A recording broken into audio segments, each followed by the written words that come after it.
Bapak Ibu yang akan melaksanakan pretes PPG, berikut ini adalah beberapa contoh soal-soal pretes PPG tahun 2022. Bagi Bapak Ibu guru yang subscribe channel ini, saya doakan sehat selalu dan lancar dalam mengikuti pretes PPG dengan hasil lulus. Amin. Baik, langsung saja. Mari kita belajar bersama-sama. Soal nomor 1, kemampuan bahasa anak mulai berkembang. Pemikiran masih statis, belum dapat berpikir abstrak, dan kemampuan persepsi waktu dan ruang masih terbatas merupakan perkembangan anak pada tahap A. Tahap sensori motorik. B. Tahap praoperasional. C. Tahap operasional konkret. D. Tahap operasional konkret. Jawabannya adalah B. Tahap praoperasional. Soal berikutnya. 2. Seorang anak dengan kemampuan menggunakan kata secara efektif baik lisan, pendongeng, orator, penerjemah, desbe, maupun tertulis tulisan, sastrawan, penulis skenario drama, film. Fonologi atau bunyi bahasa, semantik atau makna bahasa, dimensi pragmatik atau penggunaan praktis bahasa. Menurut Howard Gardner, anak tersebut mempunyai kecerdasan A. Kecerdasan bahasa, linguistik. B. Kecerdasan logika matematika, logic mathematical. C. Kecerdasan ruang, spasial. D. Kecerdasan gerak tubuh. Jawabannya adalah A. Kecerdasan bahasa, linguistik. Soal berikutnya. 3. Untuk mengetahui kemampuan awal peserta didik, seorang pendidik dapat melakukan A. Pengayaan materi pelajaran. B. Refleksi. C. Latar belakang peserta didik. D. Tes awal, pre-tes. Jawabannya adalah D. Tes awal, pre-tes. Soal berikutnya. 4. Dalam mengidentifikasi kasus kesulitan belajar dapat dilakukan dengan metode kriterion reference.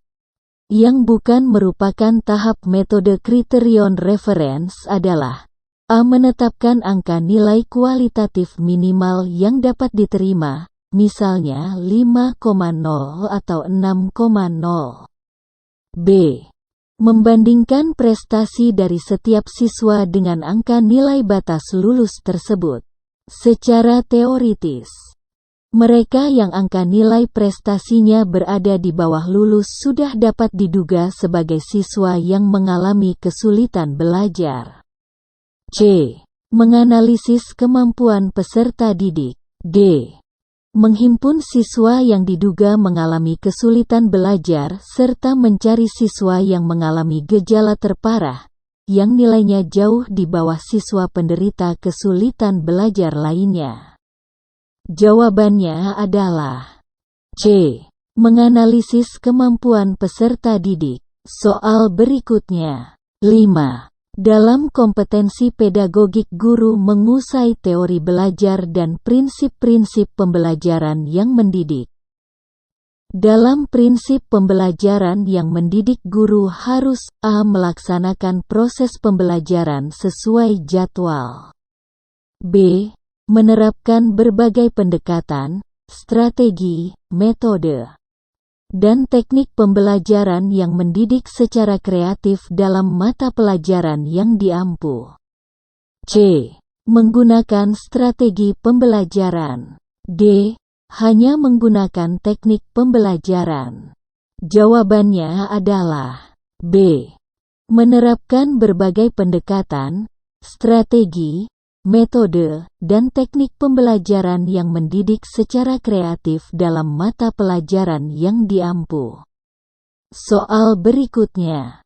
6. Salah satu unsur strategi pembelajaran adalah mengidentifikasi dan menetapkan spesifikasi dan kualifikasi hasil, output, dan sasaran, target yang harus dicapai. Dengan mempertimbangkan aspirasi dan selera masyarakat yang memerlukannya. Newman dan Logan, Abin Syamsuddin Makmun, 2003. Penerapan dari unsur strategi di atas dalam konteks pembelajaran adalah: A. Menetapkan spesifikasi dan kualifikasi tujuan pembelajaran, yakni perubahan profil perilaku dan pribadi peserta didik. B. Mempertimbangkan dan memilih sistem pendekatan pembelajaran yang dipandang paling efektif. C. Mempertimbangkan dan menetapkan langkah-langkah atau prosedur, metode dan teknik pembelajaran. D. Menetapkan norma-norma dan batas minimum ukuran keberhasilan atau kriteria dan ukuran baku keberhasilan.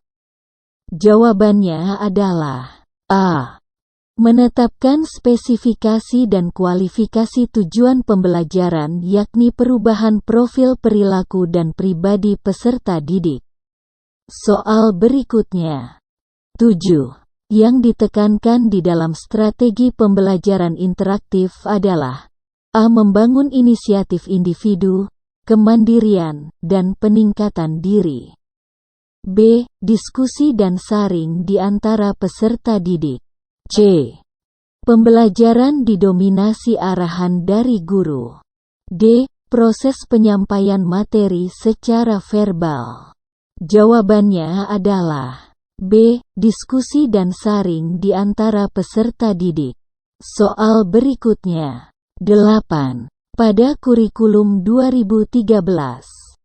Penyusunan kurikulum dimulai dengan menetapkan SKL berdasarkan kesiapan siswa, tujuan pendidikan nasional, dan kebutuhan.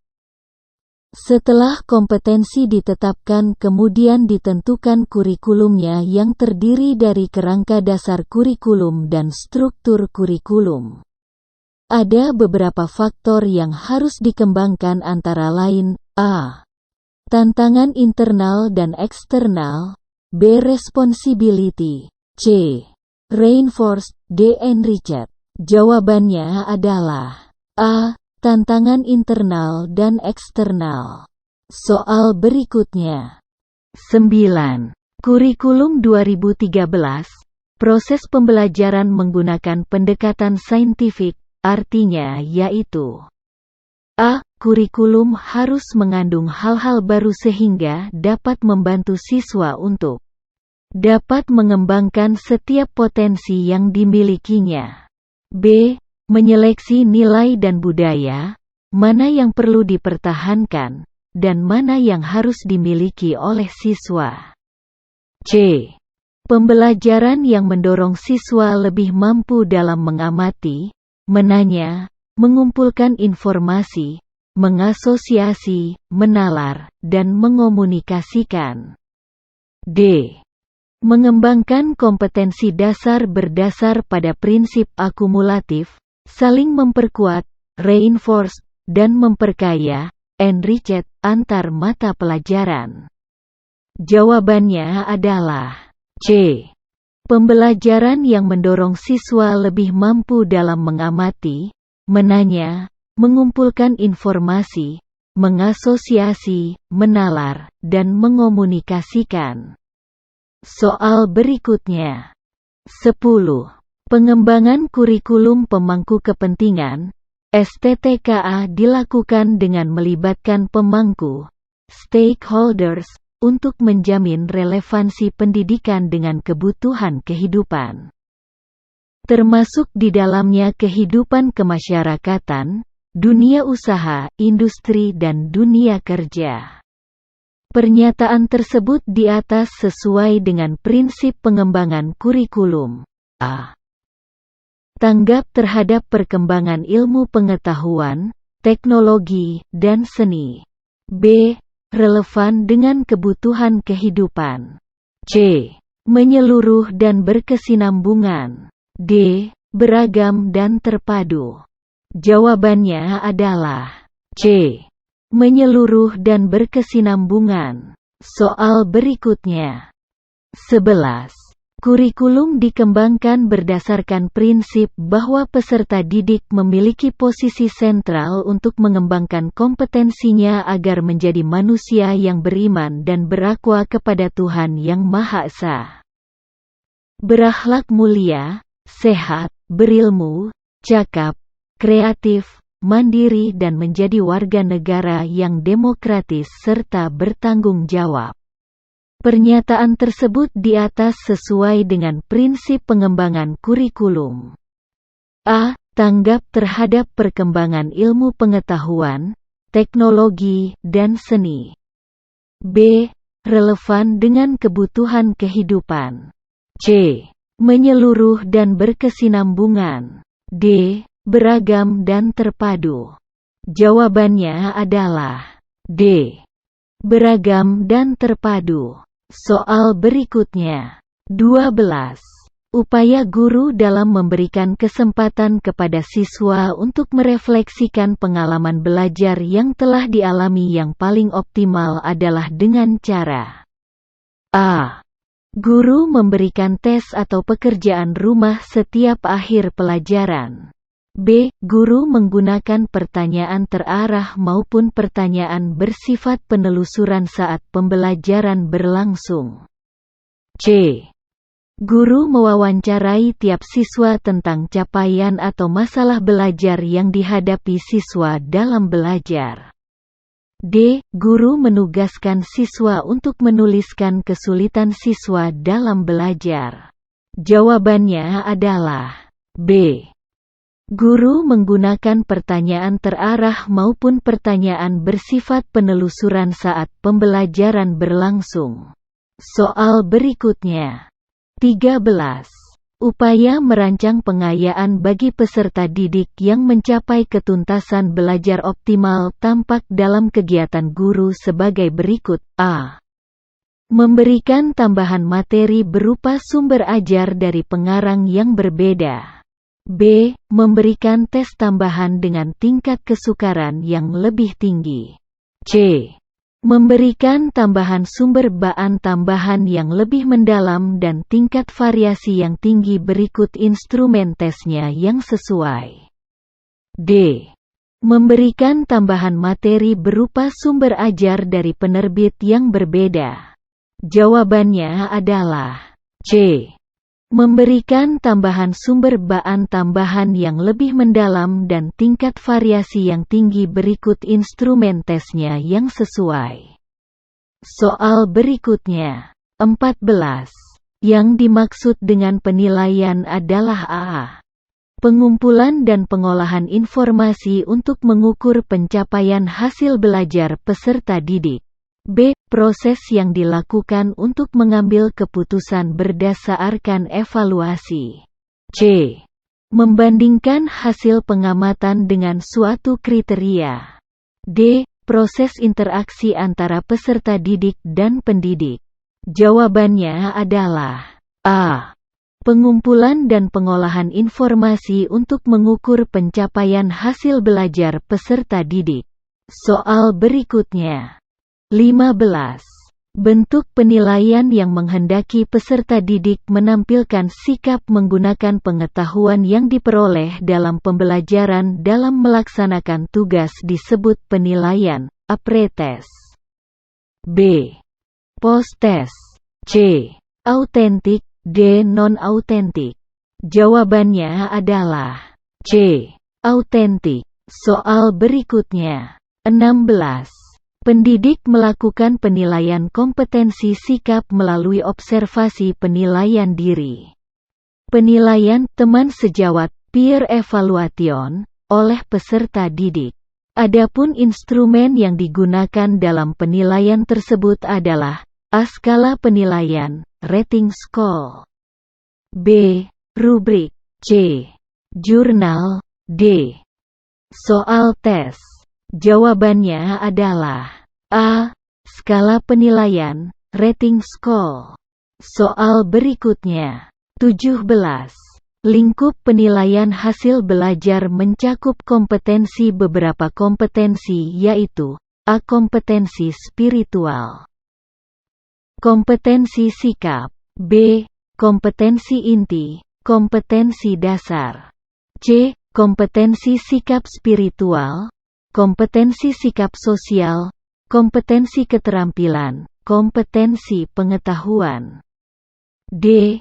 Kompetensi sikap sosial. Jawabannya adalah C. Kompetensi sikap spiritual, kompetensi sikap sosial, kompetensi keterampilan, kompetensi pengetahuan. Soal berikutnya. 18. Aspek yang dinilai dalam pembelajaran matematika sebagai berikut kecuali A. Pemahaman konsep, B. Menggunakan grafik, C. Melakukan prosedur, D. Pemecahan masalah dan sikap. Jawabannya adalah D. Pemecahan masalah dan sikap. Soal berikutnya. 19. Konsep menyodorkan berbagai situasi kepada siswa dan mendorong siswa untuk menyelidiki, mencari. Jawabannya adalah konsep dan strategi, A. Discovery learning, B. Inductive learning, C. Inquiry learning, D. Cooperative learning. Jawabannya adalah C. Inquiry learning. Soal berikutnya. 20. Guru membentuk kelompok-kelompok belajar dan memberikan tugas kepada tiap kelompok. Setiap anggota dari suatu kelompok memberikan tugas dan fungsi tertentu sehingga jika salah satu tidak menjalankan tugasnya maka pekerjaan kelompok tersebut tidak dapat diselesaikan.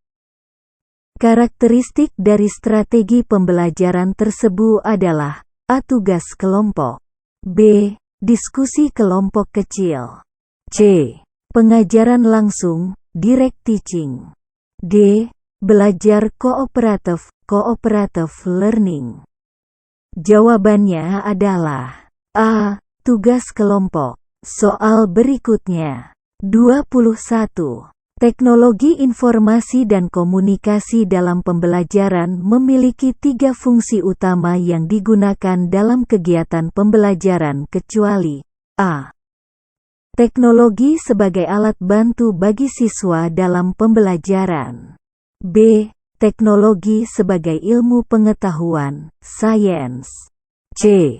Teknologi sebagai bahan dan alat bantu pembelajaran, literasi, D. Teknologi sebagai alat pengembangan produk. Jawabannya adalah D. Teknologi sebagai alat pengembangan produk. Soal berikutnya. 22. Bu Ani mengajak siswa kelas 5 ke ladang jagung milik petani untuk mengamati tanaman jagung yang siap dipanen muda. Selanjutnya Ibu Ani memeriksa laporan hasil observasi siswa.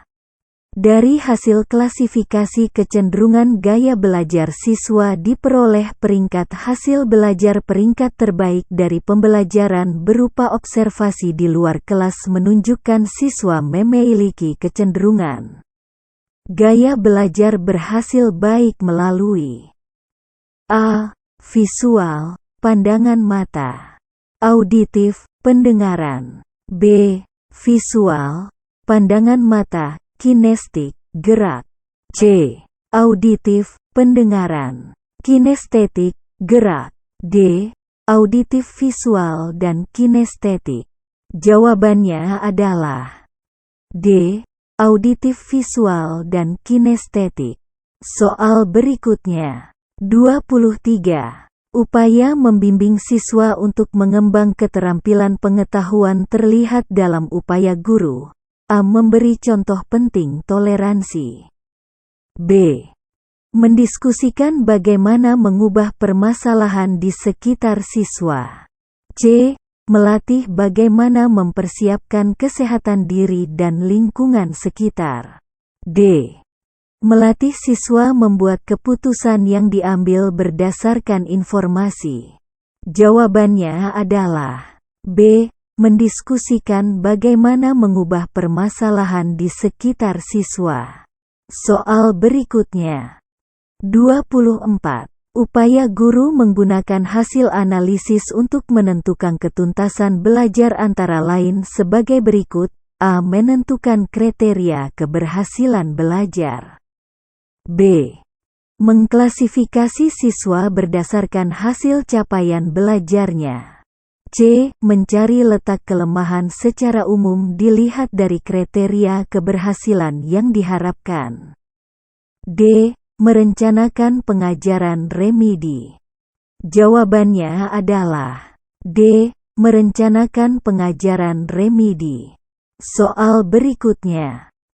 25. Kegemaran anak akan dongeng cerita yang bersifat kritis seperti kisah perjalanan riwayat para pahlawan dan sebagainya merupakan ciri-ciri anak berusia A. 3–5 tahun, B. 6–8 tahun, C. 10–12 tahun, D. 15–18 tahun. Jawabannya adalah C. 10–12 tahun. Bapak Ibu, demikian contoh soal-soal pretes PPG. Untuk soal yang lebih lengkap silahkan Bapak Ibu download melalui link yang ada di deskripsi video ini. Jangan lupa klik subscribe. Semoga Bapak Ibu lulus dalam pretes PPG tahun 2022. Terima kasih.